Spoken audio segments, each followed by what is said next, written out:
Hello friends, welcome to master study hub. मैं शानू राणा। दोस्तों आज काफ़ी लंबे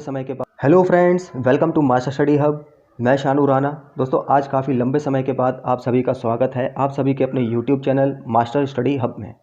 आशा करता हूं कि आप सभी घरों में स्वस्थ होंगे, अच्छे होंगे और अच्छे से अपनी पढ़ाई कर रहे होंगे।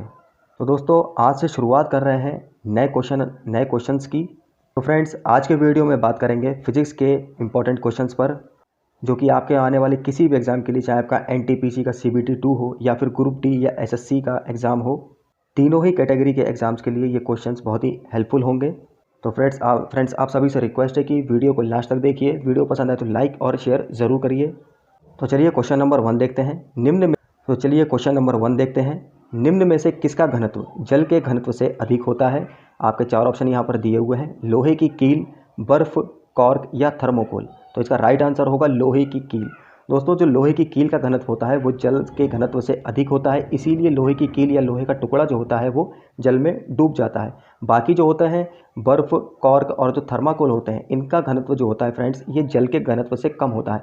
अगर आप लोग थर्माकोल का टुकड़ा जो है वाटर में रखेंगे तो क्या होगा, वो तैरता ही रहेगा। तो जो चीज़ें वाटर में तैरती रहती हैं, डूबती नहीं है, उनका क्या होता है, घनत्व जल के घनत्व से कम होता है। और जो चीज़ें डूब जाती हैं वो क्या होती हैं, जल के घनत्व से उनका घनत्व अधिक होता है। क्वेश्चन नंबर 2 देखेंगे। निम्न में से कौन सा कथन गलत है? यदि कोई वस्तु पानी में डूब जाती है तो इसका मतलब है कि, तो इनमें से बताना फ्रेंड्स कौन सा कथन गलत है। अगर कोई वस्तु पानी में डूब जाती है तो इसका मतलब क्या होता है, वस्तु पर पानी का ऊपरी प्रणोद वस्तु के भार से अधिक होता है, या फिर पानी का घनत्व वस्तु के घनत्व से कम है, या फिर वस्तु का घनत्व पानी के घनत्व से अधिक है, या फिर वस्तु पर पानी का ऊपरी प्रणोद वस्तु के भार से कम है। तो इस क्वेश्चन का राइट आंसर होगा ऑप्शन ए, वस्तु पर पानी का ऊपरी प्रणोद, यानी कि उत्प्लावन बल, यहाँ पर उसको ऊपरी प्रणोद लिखा गया है, वस्तु के भार से अधिक होता है। यानी कि दोस्तों जब भी कोई वस्तु पानी में तभी डूबेगी, जो वस्तु का भार होता है वो पानी के कारण जो उस पर कार्यरत उत्प्लावन बल होता है उसके भार से अधिक होता है। यानी कि ऑप्शन 1 वाला जो है, ए वाला ऑप्शन है, ये गलत होगा। यानी कि बाकी सारे सही हैं और ये ऑप्शन गलत है। बाकी देख लेते हैं। पानी का घनत्व वस्तु के घनत्व से कम है, इसीलिए वस्तु पानी में डूब जाएगी, ये सही है। और वस्तु का घनत्व पानी के घनत्व से अधिक है, तो ये भी ऑप्शन सही है। वस्तु पर पानी का ऊपरी प्रणोद वस्तु के भार से कम है, तो ये ऑप्शन भी सही है, इसीलिए वस्तु पानी में डूब जाती है। क्वेश्चन नंबर 3 देखेंगे। निम्नलिखित में से कौन आर्किमिडीज के सिद्धांत पर आधारित नहीं है? यहाँ पर दोस्तों आधारित होगा, धारित लिख गया है सिर्फ, तो आधारित नहीं है। यहाँ पर 4 ऑप्शन दिए हुए हैं, एक ऑप्शन दिखा देता हूँ मैं आप लोगों को। दुग्धमापी, आर्द्रमापी, द्रव घनत्व मापी या फिर पनडुब्बी। तो इनमें से कौन सा आर्किमिडीज के सिद्धांत पर आधारित नहीं है? तो फ्रेंड्स यहाँ पर सबसे पहले समझेंगे कि आर्किमिडीज का सिद्धांत कहता क्या है। दोस्तों जब भी कोई वस्तु पानी में पूरी या फिर आंशिक रूप से डुबोई जाती है तो क्या होता है दोस्तों, उस वस्तु के भार में थोड़ी सी आप लोग देखते होंगे कमी आ जाती है। आप लोग किसी भी बर्तन में पानी भरें इस तरह से और इसमें कोई भी वस्तु आप लोग डालेंगे तो क्या होगा, उसके भार में कुछ कमी लगती है, और ये कमी जो होती है दोस्तों, यही वस्तु द्वारा हटाए गए द्रव के भार के बराबर होती है। तो इस हिसाब से जो दुग्धमापी होता है, जिसको लैक्टोमीटर कहते हैं, ये भी आर्किमिडीज के सिद्धांत पर कार्य करता है। और जो द्रव घनत्व मापी होता है, जिसको हम लोग कहते हैं हाइड्रोमीटर, ये भी आर्किमिडीज के सिद्धांत पर कार्य करता है। और दोस्तों जो पनडुब्बी है, ये भी आर्किमिडीज के ही सिद्धांत पर कार्य करती है, आप लोगों ने खूब सुना होगा। ऑप्शन बी वाला जो है, ये आर्द्रता मापी, जिसको हम लोग कहते हैं हाइग्रोमीटर, ये जो होता है दोस्तों, ये आर्किमिडीज के सिद्धांत पर कार्य नहीं करता है। क्वेश्चन नंबर 4 देखेंगे। यदि किसी ठोस और द्रव के घनत्व समान है तो ठोस क्या होगा? दोस्तों मैंने इससे पहले आप लोगों को बताया था कि द्रव का घनत्व और जो उसमें डुबोई जा रही जो भी वस्तु है उसके घनत्व ज़्यादा है, उस वस्तु का घनत्व ज़्यादा है तो क्या होगा, वो वस्तु डूब जाएगी। और द्रव का घनत्व कम होता है तो क्या होता है, वो वस्तु डूब जाती है। और अगर उस वस्तु का घनत्व द्रव के घनत्व से कम है तो वो तैरती रहेगी। और अगर दोनों के घनत्व समान है, द्रव का घनत्व और ठोस का घनत्व, तो ऐसी स्थिति में क्या होता है, वो वस्तु डूब जाती है। तो इस क्वेश्चन का राइट आंसर होगा ऑप्शन ए। Question number 5। पानी से भरी कॉर्कयुक्त बोतल को जब जमाया जाता है तब यह टूट जाती है, क्योंकि जमने पर पानी का आयतन क्या होता है, घटेगा, बढ़ेगा, स्थिर रहेगा या फिर इनमें से कोई नहीं। तो दोस्तों बर्फ़ जमने पर, जब भी आप लोग पानी की बोतल लें और उसमें जब बर्फ़ बन जाता है तो क्या होता है कि वो बोतल थोड़ी सी चटकने की स्थिति में आ जाती है। तो इसका मतलब ये होता है जमने पर जो द्रव होता है उसका आयतन बढ़ जाता है। तो यहाँ पर इस बोतल का आयतन क्या होगा, वो बढ़ जाएगा। क्वेश्चन नंबर 6, प्रेशर कुकर में भोजन जल्दी पकता है क्योंकि पानी का क्वथनांक घट जाता है या पानी का क्वथनांक बढ़ जाता है, यह ऊष्मा का जल्दी अवशोषण करता है, या इनमें से कोई नहीं। तो इस क्वेश्चन का राइट आंसर होगा ऑप्शन बी, पानी का क्वथनांक बढ़ जाता है। इसीलिए फ्रेंड्स प्रेशर कुकर में क्या होता है, वो खाना जल्दी पक जाता है अन्य बर्तनों की अपेक्षा। क्वेश्चन नंबर 7, पहाड़ों पर पानी निम्नलिखित तापमान पर उबलने लगता है। तो पहाड़ों पर पानी इनमें से कौन से तापमान पर उबलने लगता है, 100 डिग्री सेल्सियस पर, या 100 डिग्री से अधिक तापमान पर, या 100 डिग्री सेल्सियस से कम तापमान पर, या इनमें से कोई नहीं। तो इस क्वेश्चन का दोस्तों क्या राइट आंसर होगा, ऑप्शन सी, 100 डिग्री से कम तापमान पर क्या होता है, पहाड़ों पर पानी जो होता है वो तापमान पर उबलने लगता है। जो पहाड़ों पर दोस्तों पानी होता है वो 100 डिग्री से भी कम तापमान पर, यानी कि 100 डिग्री तक आते आते वो उबलने लगता है। क्योंकि दोस्तों ऊंचाई पर क्या होता है, जो हाइट होती है वहाँ पर जो वायुमंडलीय दाब होता है वो क्या होता है, वो घट जाता है। और वायुमंडलीय दाब घटने से क्या होता है दोस्तों, वो क्वथनांक भी इसका कम हो जाता है, और इसीलिए पानी जो होता है दोस्तों वो वाष्प बनकर हवा में उड़ जाता है। क्वेश्चन नंबर 8, ऊंचाई पर खाना देर से क्यों बनता है। तो ऊंचाई पर खाना देर से क्यों बनता है, जलावन का आभास रहता है, या पानी का घनत्व बढ़ जाता है, वायुमंडलीय दाब घट जाता है, या फिर वायुमंडलीय दाब बढ़ जाता है या वायुमंडलीय दाब घट जाता है।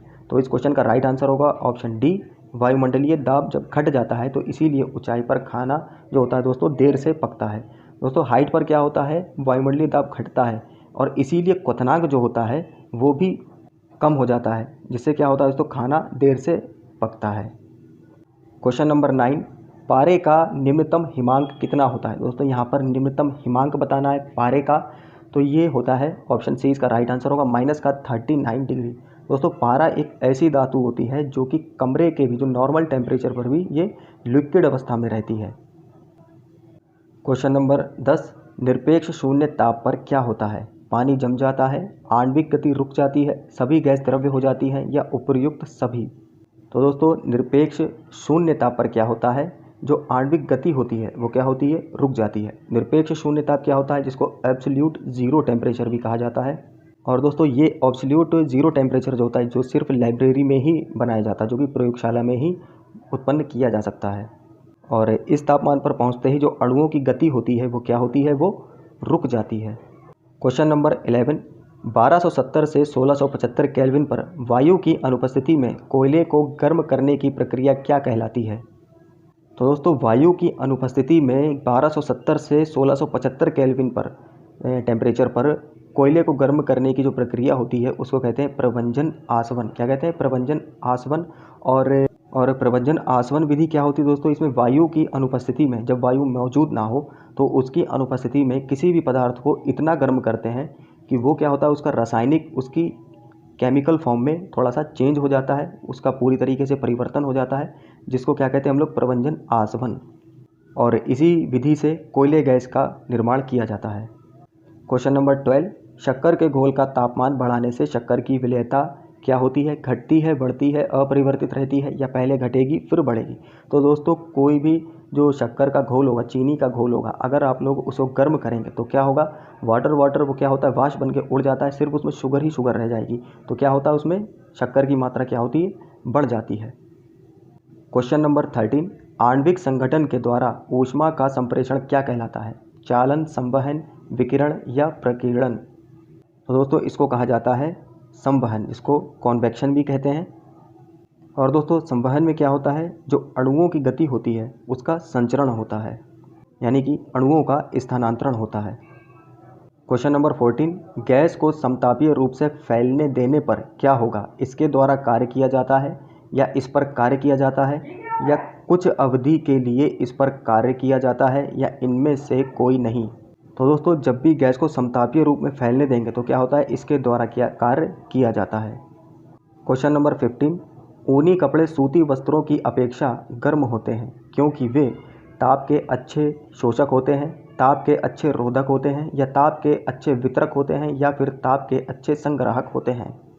अब दोस्तों जो ऊनी कपड़े होते हैं, ऊनी वस्त्र होते हैं, वो क्या होते हैं, वो ताप के अच्छे रोधक होते हैं। दोस्तों जो ऊनी कपड़े होते हैं जैसे स्वेटर वगैरह होते हैं, उनमें क्या होता है दोस्तों, हवा पास हो जाती है, हवा पास हो सकती है। जैसे कि स्वेटर होते हैं उनमें छोटे छोटे से ये छिद्र होते हैं और इनमें क्या होती है, इनसे एयर पास हो जाती है हमारी बॉडी में। और जो सूती वस्त्र होते हैं दोस्तों, इनमें थोड़ी सी एयर कम पास होती है, यानी कि ना के बराबर भी इनमें एयर पास हो जाती है और इसीलिए ये ताप के अच्छे रोधक होते हैं। क्वेश्चन नंबर 16, ग्रीष्म काल में हमें सफ़ेद वस्त्र धारण करने की सलाह दी जाती है क्योंकि वे भद्र दिखते हैं, उन्हें दूर से भी देखा जा सकता है, या सफ़ेद वस्त्र ताप का कम अवशोषण करते हैं, या फिर यह एक परंपरा है। तो दोस्तों इस क्वेश्चन का राइट आंसर होगा ऑप्शन सी, सफ़ेद वस्त्र जो होते हैं दोस्तों ये ताप का कम अवशोषण करते हैं और गर्मियों में यानी कि ग्रीष्म काल में हमें सफ़ेद वस्त्र ही पहनने चाहिए।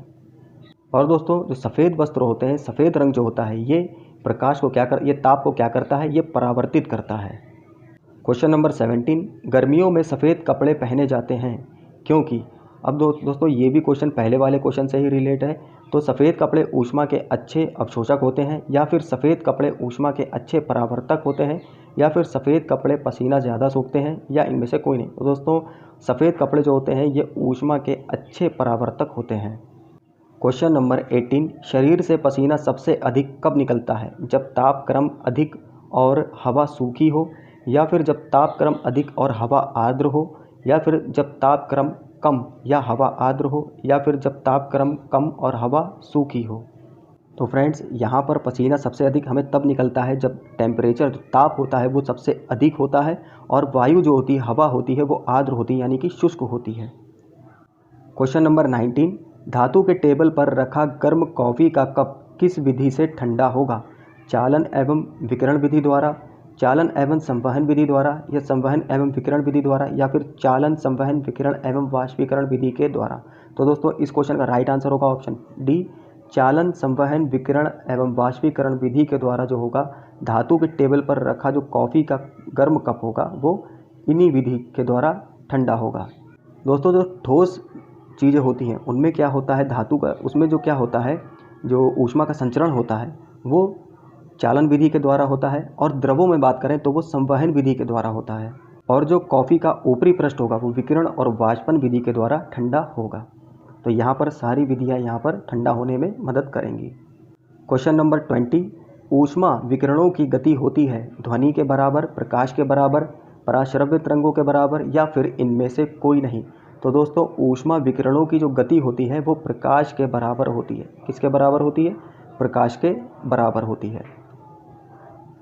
क्वेश्चन नंबर 21, बाहर से 4 भिन्न प्रकार के पेंट किए गए धातु के 4 प्यालों में एक साथ गर्म कॉफ़ी डाली गई, कुछ समय पश्चात किस प्याली की कॉफ़ी सबसे ठंडी पाई जाती है। तो दोस्तों 4 प्याली जो हैं, 4 कप रखे हुए हैं अलग अलग रंग के, तो इसमें पूछा गया है कि किस रंग का जो कॉफ़ी होगा वो सबसे जल्दी वो ठंडा मिलेगा। तो खुरदरा सफ़ेद, या फिर चमकीला सफ़ेद, या खुरदरा काला, या चमकीला काला। तो दोस्तों इस क्वेश्चन का राइट आंसर जो होगा वो होगा खुरदरा काला, ऑप्शन सी इसका राइट आंसर होगा।